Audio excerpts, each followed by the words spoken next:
kibazo bazabagize icyo kimwe n'abahari inka yanjye n'imwe nabo ariko kandi atanga twakunye kugira ngo dusabirane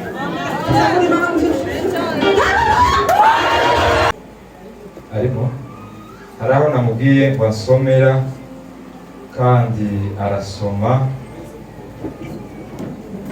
iryo jambo nateguye dusezeranamo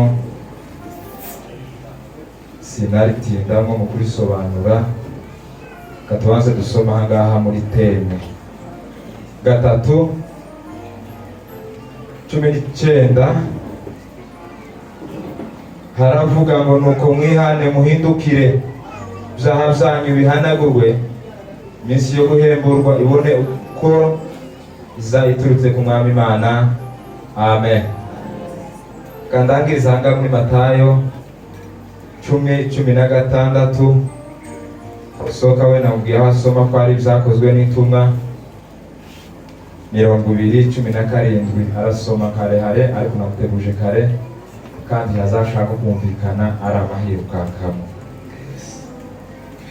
10:16 Matayo haravuga ngo dore mbatunye muri kintama hagati y'amasega nuko mugire ubwenge bw'inzoka. Amen. Soma igitabo cy'ibyakozwe n'intumwa 20:17. Yego. Umutwe w'ijambo uravuze ngo Paulo asezera ku bakuru bo muri Efeso. Ibi biravuze ngo Arimereto atumira abakuru b'itorero ryo muri Efeso. Yego. Bamaze kuza arababwira ati ubwanyu muzi uko nabanaga namwe iteka ryose wereye umunsi natangiriye kuja muri Aziya. Yego. Nkorera umwami nicisha bugufi cyane kandi ndira terwa ibingerageza n'inama z'abayuda. Kandi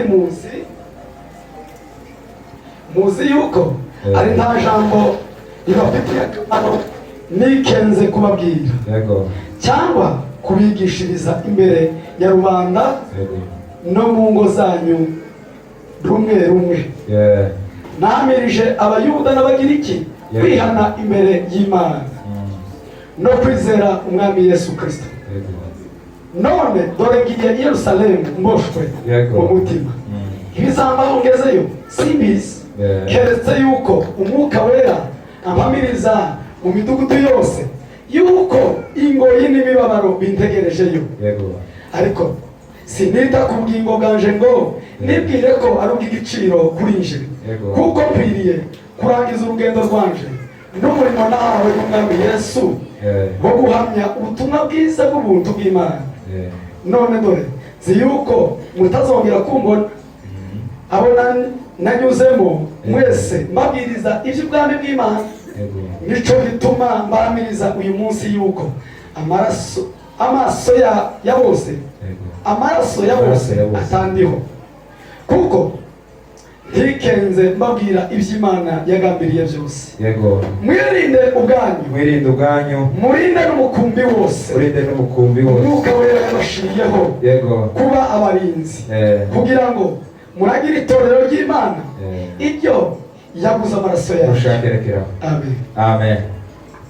Turashima Imana yatugiriye neza ikaba yongeye kuduha amateraniro meza. Imana yabikoze ihabwa icyubahiro. Ikindi cyongeyeho turashimira Imana yaturindiye mu mibiri yacu n'imitima yacu uhereye umunsi twageze aha kuri uno musozi tukaba duhumeka umwuka bazima. Imana yabikoze ihabwa icyubahiro. Turashimira abaturabwagiriza bose abitabiriye amateraniro z'ukuri mwaratunejeje twabatekerejeho byinshi zagaragaje kuko muri bamwe n'abayumbe bo kuri uno musozi cyangwa se abanyenkana. Mwese abayobozi abayoboke turabashimiye. Imana ibaheze umugisha. Turashimira nanone Torero Bethesda bwo kwakira igiterane kingana gutya. Twakomeje kubikoraho ko kizacangiriza byinshi ariko kuba mwarabyirengagije mukacakira. Imana ibaheze umugisha. Turashimira Imana yashoboje abanyenkanda. Hari abaje none, hari abaje ejo, hari n'abaje na gatanu. Mwese abaje Imana ibaheze umugisha. Hanyuma nakiriye n'amahoro nawe umucuranzi wo kuri paruwase. Hari igitekerezo nagize kubera kuko tugiye kuja mu gitaramo ubutumwa twarabuvuze kandi je ubwo nari mfite bwose narabuvuze. Hasigaye gusezerana muri iri jambo twasonye mu minota tarenze 15. Abaha bataha mu nihanganire biza bigora kuvuga umuntu ahaguruka zawa musanyene kaho shukiye.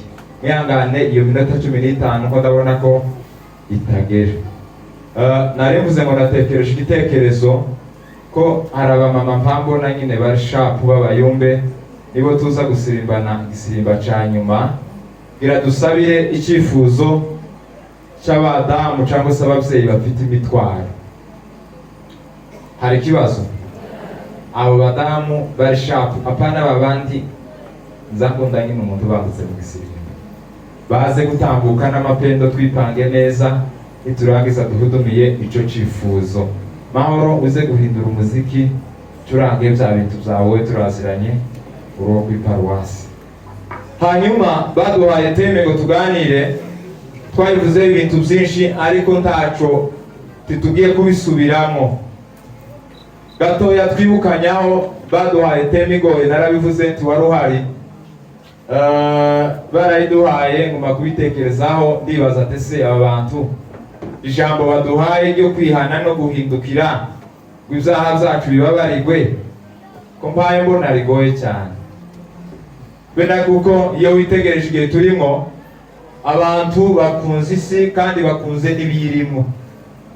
Nyine kubabwira ngo nimuhinduke muve muri biriya ni ikintu kigoye cyane, ariko kandi kubera kuko ari icy'umwuka yatanze byatumye twigenderaho kandi twagikoze kuko umwuka yadushoboje.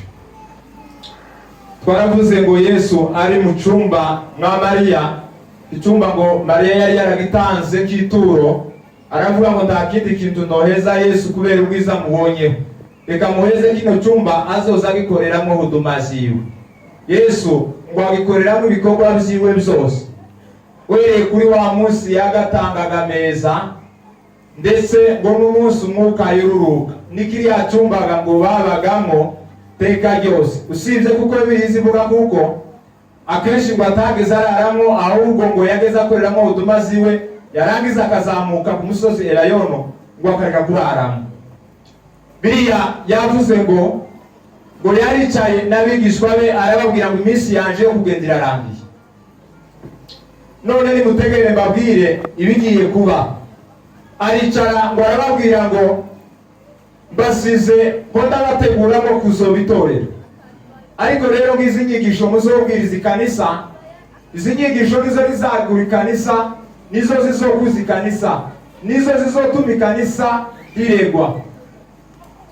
Arababwira mu nyigisho za mbere twavuze kuko yababwiye ko bagomba kwigisha abantu kwihana no guhindukira gukenera ngo babarirwe ibyaha. Twavuze kuko itorero ryubakitse n'abantu bihanye, ntabwo ryubakitse n'abaforoderi, twabitinzeho.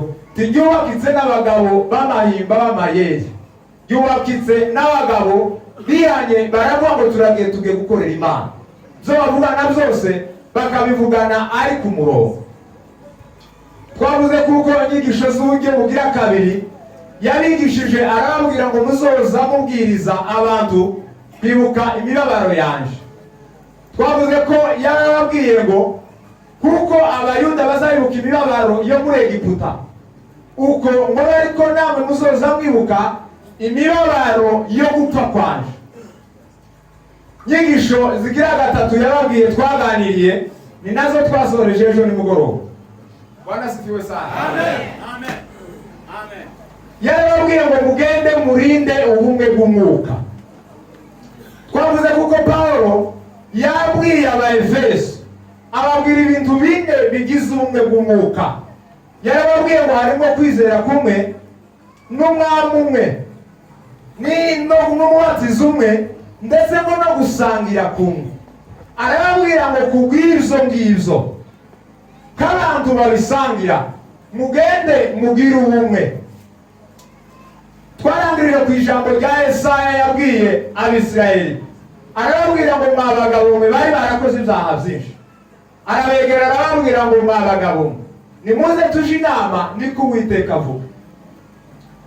Arababwira ngo naho ibyaha byacu bizotukura tukutuku bikarenga bikagera ku rwego ariko ngo nitwemera tukaja inama tukaganira ngo ntabwo Imana itazobibabarira.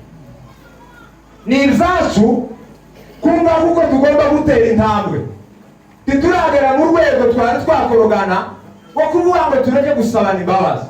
Kanisa n'irindi haracyari umwanya wo kwegerana mukabwirana ngo twarakorogana, iki niki cyarabaye, ariko kandi tubabarira.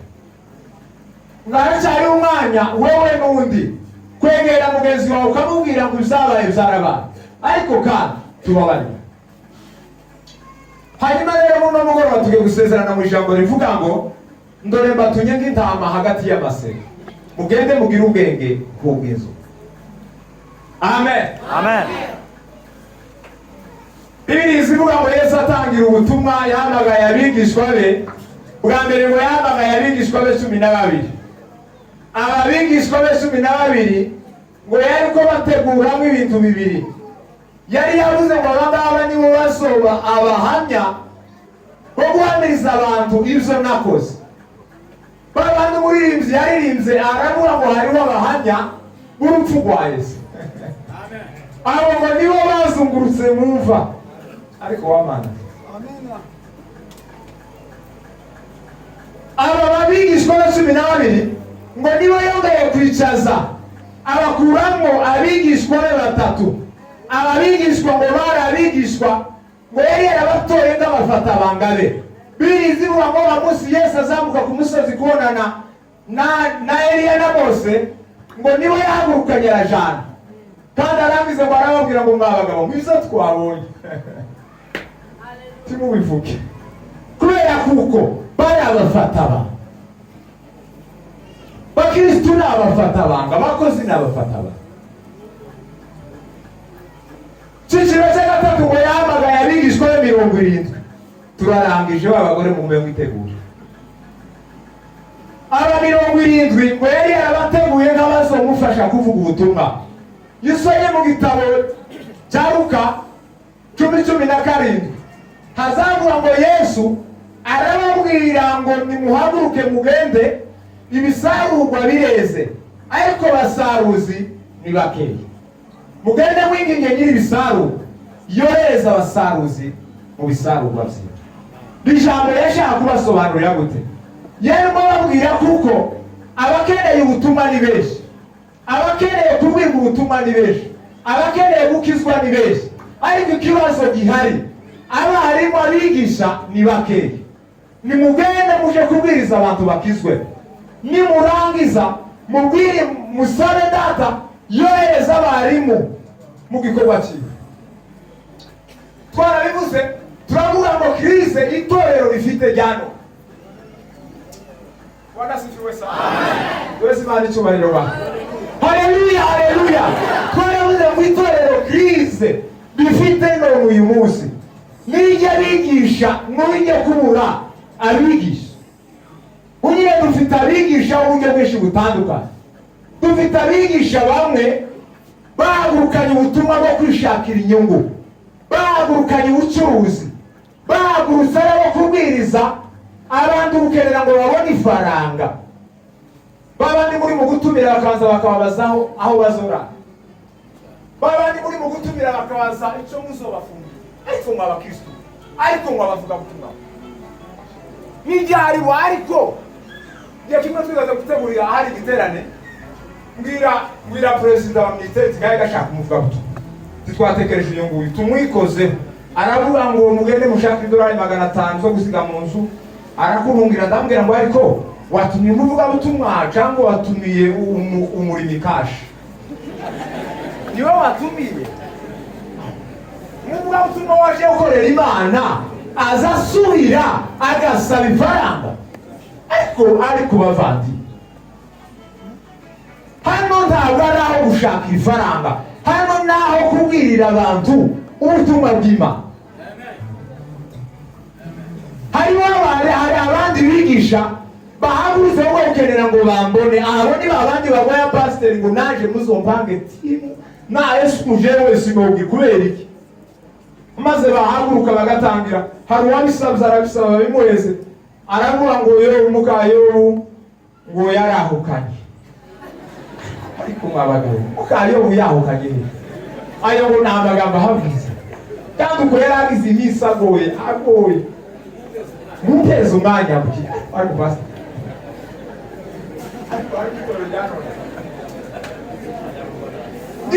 ngisi kibazo kiri mu itorero. Hariho n'abandi bavuga ubutumwa bavuga ubutumwa nk'uko bikwiriye, bavuga ubutumwa gukerera ngo imitima y'abantu ikizwe. Abo ni nabo bazanye ariko wamana ariko mana yanjye sibiye gufatwa kandi bamama mume mwitegura. Buriya Yesu atangira igikorwa cyiwe yarabanjije aja kwiga, yagiye mu butayu amara iminsi 40 ariga. Aho Nikodemu ngo baganiriye na Nikodemu wagira ngo ni umuntu gusa. Nikodemu ngo amutegere amumva n'ubwenge ariko Nikodemu yarahumye. Nikodemu waje akagira Nikodemu yarafite doktora y'abafarisayo kandi doktora y'abafarisayo mu mateka. Mbere kubona doktora y'abafarisayo wageze ubanza ukiga amalevo 5 ukabona guhabwa doktora y'abafarisayo. Amutegererwa mumva n'ubwenge ngo busumu bw'abandi ba dokteri bose. Aramubwira ngo rabi acha bumufaramuga ngo nguyu wigiye mwari mumukuru. Ba Petero bigiye mu maguru ya Yesu bariga. Ariko mu gusanga umuntu kasara gutyo yize igitabo kimwe cya Matayo nabo tuyakirangije. Ariko kamasara ngo abwize. Habo batugesho bundi baratubwira ngo yize igitabo cya Filimoni arangize gutyo. Mwarimu watwigishije ntari muntu niba gutubwira ayo makuru. Arangize ngo yababa ngo nize Filimoni kandi nirangije uko Filimoni ese gira abasuranga nimwe. Ariko mabagabo yababa ngo ngiye kuvuga ubutumwa ngizi nyigisho ngiki kibazo gihari. Abantu bari mu gusanga barabwiriza abandi ko barazana inyigisho zo gushaka ifaranga bakazi izo nyigisho bakazicanga mu bantu amazi itorero rikajagara. Mu murimo wanyu bashumba kwicara mukavuga ngo uyu mwigisha arakwiye uyu mwigisha atakwiye. Uyu nguyu tugomba kumuheza agatutu, uyu nguyu tugomba kumureka. Cyo yumva yarangiza kabiri. Ababwira ngo ngo bagaruke ngo baza bahabishima baraba mu bitangaza byabaye ibindi uzakomera badayimoni batwumviye. Yesu ngo arababwira ati mwabagabo mureke kwishimira kuko badayimoni bamuhiye. Mugende mwishimire gusa kuko amazina yanyu yanditse mu gitabo cy'ubugingo. Iki sicyo tugomba kwishimira. Tabitangaza tugomba kwishimira zaba oya. Tugomba kwishimira gusa kuko amazina yanyu yanditse mu gitabo. Yesu abwira gutabigishwa be atora bari 12 arababwira ngo dore batunye muri intama hagati y'amasega. Mugende mugire ubwenge nk'ubwizo bavati ndama ahiri ntabwo ushobora ko zorarana n'imbwa. Ni bukeya zorarana n'imbwa iyo ntama iba yarasimenyereye. Ariko ngw'imbwa abayiraje mu ntama yoreka kwarisha. Yesu aza gusiga abigishwa be yabagereranyije agereranya itorero n'abisi abagereranya bo nk'intama abisi abagereranya nk'imbwa k'amasega. Haraho nasonya haravuga ngo ni mbwa mwitu. Ariko izo mbwa mwitu mu Giswahili musome Giswahili ko muragira ngo tubanye n'abisi badukunze.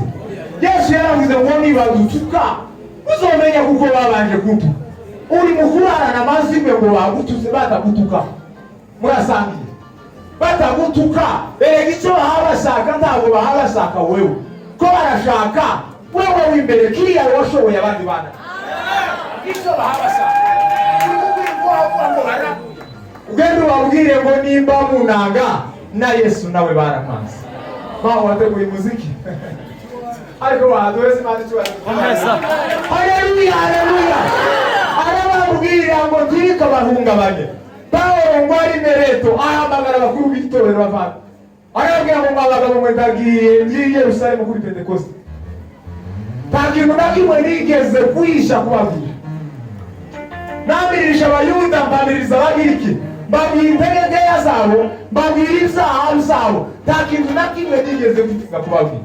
ndagiye Yerusalemu ariko ndumva mboshwe mu mutima ngo indi mibabaro ziri mu kuntegereza irantegereje iri Yerusalemu ariko rero sinita kuri ibyo byose ngo ntegereza gukora iby'igiciro harababwira ngo mwirinde ubwandu murinde n'umukumbi wose w'umwuka wera yabashizeho ukenera ngo itorero muzoritangire raporo itorero muzoritangire raporo kuko bikwiriye yarababwira ngo ndababwira neza kuko nimara kuva ahangaha amasega ajyana azobinjiramo ya yandi Timoteyo yanditse Pawulo yabwiye Timoteyo aramubwira ngo Timoteyo mwana waje we ndakubwira aya makuru ndakubwira kuko hari abantu bahabishira bwishwa abo ngabo bagenewe kera gupfira gushyirwaho iteka ariko kandi uhagarare nk'umukozi uhagarare nk'ukwiye bavandi turasoje nta kindi kintu na kimwe cy'ijambo ry'Imana tutababwiye usibye icyo Imana itamudushize ku mutima turatashe turabasezeye mwagize neza kutwakira mwagize neza kwitaba Imana ibahe umugisha mwakira ijambo ry'Imana turangurura tibura baba mama bashaka zamuka wa ukundi hejuru cyane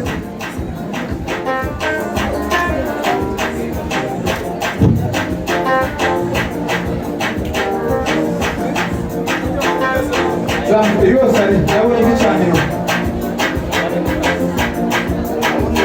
zamuka n'aya mapendo yawe yose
Thank you.